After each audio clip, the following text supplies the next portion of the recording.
জানো, শিক্ষিত মানুষই সবচেয়ে বেশি কষ্ট পায়। কারণ তারা শুধু বই পড়ে না, তারা মানুষকেও পড়ে। তারা ভালো মন্দ বোঝে, কে মিথ্যা বলছে বুঝে ফেলে, কে তাকে ব্যবহার করছে সেটাও টের পায়। কিন্তু সমস্যা হলো কোথায় জানো?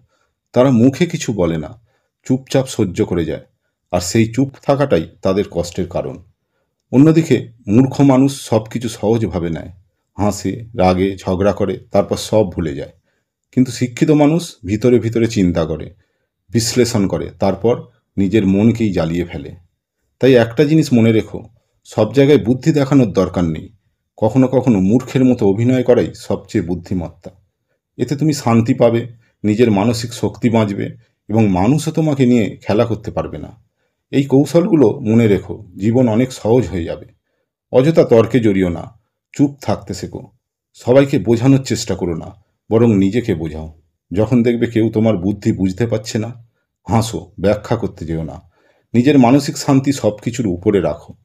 শেষে একটা কথাই বলবো, সবচেয়ে বড় বুদ্ধি হচ্ছে কখনো বুদ্ধি না দেখানো। তুমি যদি এটা শিখে যাও, তাহলে জীবন অনেক সহজ হয়ে যাবে, অনেক শান্ত হবে। ভিডিওটি ভালো লাগলে লাইক, কমেন্ট ও শেয়ার করুন। এই রকম আরও ভিডিও পেতে আমাদের চ্যানেলটিকে সাবস্ক্রাইব করতে ভুলবেন না।